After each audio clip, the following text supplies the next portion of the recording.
If you grew up watching action shows in the 1980s, you saw this rifle everywhere.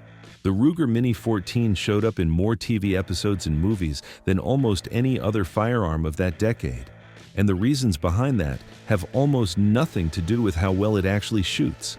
This video examines firearms strictly as historical movie props and within a film analysis context. It is not about real-world use, tactics, or instruction. The Mini 14 first came off the production line in 1973 and 1974. Engineers Jim Sullivan and Bill Ruger designed it as a smaller civilian version of the military M14 rifle. They chambered it in .223 Remington, which is a much lighter round than the full-size military cartridge. The whole point was to make something affordable and simple. When it first hit stores, the price tag sat under $200. Adjusted for inflation, that comes out to around $300 today. For a reliable semi-automatic rifle with a proven action design borrowed from the M1 Garand, that was a solid deal. The base Mini 14 uses what engineers call a rotating bolt and a fixed piston gas system. This setup cleans itself during firing, which means less maintenance compared to other designs. The rifle weighs between 6.4 and 7.5 pounds, depending on the model. Barrel lengths range from 16-12 inches up to 22 inches. Standard magazine capacity runs from 5 to 20 rounds, though aftermarket options push that higher. Muzzle velocity hits around 3,240 feet per second, and the effective range sits at about 200 yards for most shooters. Now, here is where television comes into the story. During the early 1980s, Hollywood prop departments faced a specific challenge. They needed rifles that looked intimidating on camera, cycled blanks reliably, and could legally travel across state lines during production. The AR-15 platform had legal complications in certain states. Some jurisdictions treated them differently based on features like pistol grips and flash hiders. The Mini 14, with its traditional wooden stock, looked more like a hunting rifle. It could move from California to Arizona to Nevada without the same paperwork headaches. The A-Team premiered in 1983 and ran until 1987. This show turned the Mini 14 into a television icon. The main characters, Hannibal, Face, Murdoch, and B.A. Baracus, carried folding stock versions through episode after episode. Prop masters chose these rifles for practical reasons. The folding stock made them compact enough to pull from vehicles and fire from tight spaces. On camera, the stainless steel finish caught studio lights beautifully. The action cycled blanks without jamming, which kept filming on schedule. Pay attention to the audio in those old episodes. The sound effects department added automatic weapon fire in post-production. Those rattling bursts you hear during shootouts came from the editing room. The actual rifles on set were semi-automatic only. One trigger pull, one shot. The gap between what viewers heard and what the prop actually did created one of the biggest misconceptions about this rifle that persists to this day.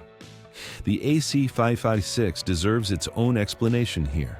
Ruger manufactured a select fire variant specifically for military and law enforcement customers. This version could switch between semi-automatic, 3-round burst, and fully automatic fire. The cyclic rate on full auto reached around 750 rounds per minute. Barrel lengths came in 13 or 18 inches. The AC-556 included a bayonet lug and flash suppressor as standard features. Some appeared in films where the script called for actual automatic fire, but production ended in 1999. These fell under the National Firearms Act, meaning civilian ownership required special federal licensing and tax stamps. Most of the Mini 14 rifles you saw in 1980s television were the standard semi-automatic models. Prop houses modified them with blank firing adapters and sometimes fitted them with the distinctive folding stocks that became a visual signature of the era. Those folding stocks changed everything about how the rifle looked on screen. The standard Mini 14 ranch rifle with its wooden furniture resembled something you might find in a pickup truck on a farm in Kansas. Swap in a metal folding stock, and suddenly you have something that reads as tactical and threatening. Armorers understood this visual psychology. A rifle that folds becomes associated with concealment, with special operations, with the kinds of people who need their weapons compact and ready. Ruger offered factory folding stock options on certain government and law enforcement models. Aftermarket companies produced their own versions for civilian buyers. By the mid-1980s, you could watch any action program on network television and spot a Mini 14 with a folder within a few episodes. The visual language became so established that audiences expected to see them. Red Dawn came out in 1984. The film follows a group of teenagers fighting a Soviet invasion on American soil. The Mini 14 appears as a resistance weapon throughout the movie. Young actors carried them through forests and across open ground. The rifle looked appropriate for the civilian militia context of the story. It represented something that ordinary Americans might actually own and know how to use. The same year, Commando featured the Mini 14 in the hands of antagonists. Stainless and blued GB variants show up during action sequences. Henchmen spray fire across the screen, while Arnold Schwarzenegger's character tears through them. The visual contrast between good guys and bad guys often came down to which weapons each side carried.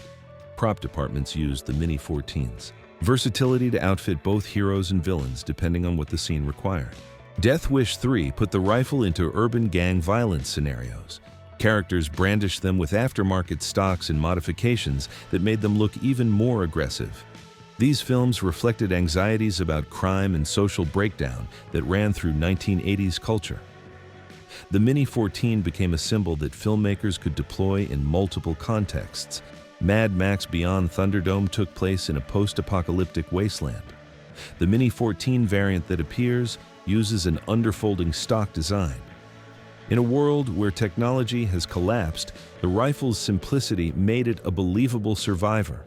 Fewer parts mean fewer things that can break. The fixed piston system requires less cleaning than direct impingement designs. For a prop that needed to look functional in a desert wasteland, the Mini 14 made sense. Blank firing performance matters more than most viewers realize. When a rifle cycles blanks, it needs enough gas pressure to work the action without a bullet providing the usual resistance. Some designs struggle with this. They jam, they fail to eject, they leave actors standing there with a dead prop in their hands while the director calls cut. The Mini 14's gas system handled blanks consistently. Productions could trust that when an actor pulled the trigger, the rifle would cycle and they could keep shooting the scene. The comparison to the AR-15 platform kept coming up during this era. Eugene Stoner designed the AR-15 in the late 1950s. By the 1980s, it had become the standard American military rifle in its M16 configuration. Civilian semi-automatic versions existed, but they carried associations with the Vietnam War and with paramilitary culture. Television networks broadcasting into family living rooms preferred something that looked less controversial. The Mini 14's traditional stock and less tactical appearance helped it pass through network standards departments without the same scrutiny. California gun laws during the 1980s and 1990s added another layer of complication. Production companies based in Los Angeles needed props that could stay on set without triggering additional permitting requirements.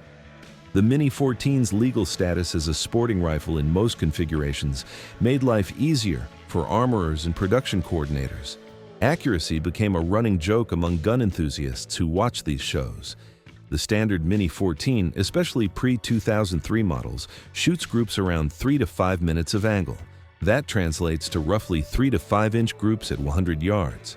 For ranch work, home defense, and general utility, that level of precision handles most realistic scenarios. For precision shooting or competition, shooters typically chose other platforms. On television, accuracy never mattered because nobody ever hit anything. The A-Team became famous for episodes where thousands of rounds flew and nobody suffered serious injuries. Characters would be pinned down behind overturned cars, firing constantly, and the bad guys would eventually surrender or run away. The Mini 14 became the perfect weapon for this style of action because it looked dangerous without ever proving dangerous within the story. Ruger revised the design significantly starting with serial number 580 in 2003. New production models feature heavier tapered barrels and tighter manufacturing tolerances. Testing on these updated rifles shows groups tightening to under 2 minutes of angle with quality ammunition. The improvements came decades after the television glory years, which means the rifles that appeared on screen were the older, looser models. Law enforcement agencies adopted the Mini 14 in substantial numbers. The California Department of Corrections, North Carolina Department of Corrections, and at one point, the New York Police Department Emergency Service Unit all fielded these rifles. France's GIGN counterterrorism unit used them. The Bermuda Regiment trained with them. These organizations valued reliability and ease of use over absolute precision. For patrol rifles and perimeter security, the Mini 14 did the job. The cultural impact extended beyond just television ratings. Sales of the Mini 14 climbed during the 1980s as viewers recognized the rifle from their favorite shows. Ruger had created something that appealed to a broad market. It looked familiar to people who grew up around hunting rifles. It functioned reliably enough that buyers felt confident about their purchase, and it appeared on screen often enough that it carried a certain cultural cachet. By the 1990s, other rifles began appearing more frequently in film and television. The AR-15 platform became more accepted in Hollywood productions. The H&K MP5 dominated. Close quarters action scenes. The Mini 14 remained in use, but no longer held the dominant position it enjoyed during the previous decade. Ruger introduced a retro model in 2024 that deliberately echoed the 1980s aesthetic. The company understood that nostalgia drives sales. Buyers who remembered watching Hannibal light up a cigar before grabbing his folding stock, Mini 14, wanted to own a piece of that memory. The rifle had transcended its original purpose as a practical carbine and become a symbol of a specific era in American entertainment. The technical specifications tell part of the story. The cultural context tells the rest. Hollywood chose the Mini 14 because it solved production problems. It looked intimidating with the right accessories. It worked with blanks. It traveled across state lines without legal complications. It satisfied network standards departments who worried about showing military weapons in prime time. Every one of those factors contributed to the rifle, appearing in hundreds of hours of television programming. The gap between screen portrayal and mechanical reality created generations of misconceptions. Viewers thought they were watching a fully automatic weapon when they were really seeing a semi-automatic rifle with dubbed sound effects. They assumed the rifle could hit targets at long range when the actual platform was designed for moderate distances. They associated it with unstoppable heroes when the real thing was a practical ranch carbine. The Ruger Mini 14 ruled 1980s television through a combination of timing, appearance, and practical utility on set. The legend it built had almost nothing to do with ballistic performance and everything to do with how it looked when the cameras rolled.